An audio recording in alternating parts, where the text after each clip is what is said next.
fougère. Là, on a du travail alors. On a besoin de tout réparer la cabane. Tout réparer la cabane. Toute la vie. Toute la vie. Ouais, on a du travail encore. La proposition de la Chouette École, c'est vraiment une école qui va s'axer sur la connexion à la nature, aux autres et à soi-même pour les enfants. Dans un monde où on a vraiment besoin de s'adapter en permanence, leur apprendre déjà d'être à leur propre écoute, de se connaître, de connaître leurs forces, leurs faiblesses, de développer l'empathie pour l'autre, l'accueil de l'autre, le non-jugement, la bienveillance. Et puis la connexion avec la nature qui va faire que plus tard, ils vont vouloir en prendre soin puisqu'ils auront vécu intimement liés à elle toute leur enfance. Et ils auront aussi toutes les compétences nécessaires pour s'adapter à la vie et aux changements qui sont présents dans le monde en ce moment, puisqu'ils auront développé une forte confiance en eux-mêmes.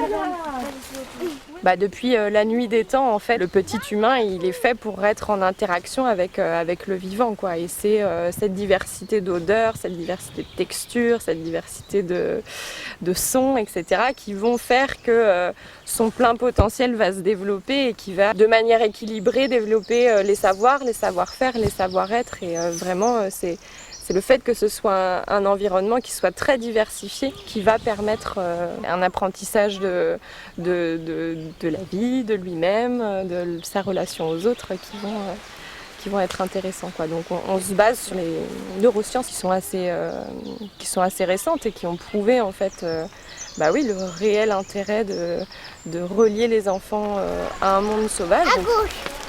À gauche. Donc l'enseignement classique, on se base sur des pédagogies actives comme la pédagogie Montessori, la pédagogie freinée, qui se base sur la curiosité intrinsèque des enfants, préparer l'environnement pour que l'enfant ait envie de rentrer dans les apprentissages, avec du matériel qui est souvent autocorrectif. Donc en fait, quand l'enfant va faire une erreur, le matériel en lui-même va lui renvoyer cette erreur et donc il n'aura pas forcément besoin toujours d'un adulte à côté pour lui dire qu'il s'est trompé, il pourra s'en rendre compte par lui-même et rectifier son erreur. Et voilà, l'idée c'est vraiment d'accompagner les enfants au mieux. Donc on est sur un petit effectif, on est à 20 enfants répartis sur 2 adultes, ce qui nous permet d'être vraiment à l'écoute et de suivre le rythme de chaque enfant. On n'a pas de notation, ce qui permet aussi d'enlever un peu le côté compétition et attendu parce que tu as tel âge, il faut absolument que tu aies telle connaissance. Nous, on va vraiment être flexible sur le rythme, ce qui n'empêche pas qu'à la fin de la scolarité, tous les enfants auront acquis les bases nécessaires pour entrer au collège, mais avec une flexibilité dans le rythme auquel ils pourront apprendre ces choses-là. Quand le groupe classe de la Chouette École sera constitué, moi, mon rôle, ce sera plutôt pour les découvertes dans le monde naturel. Moi, je suis passeuse de nature et je m'occuperai plutôt des découvertes en nature. Donc, mon rôle de mentor, pour moi, ça se joue à 2 niveaux.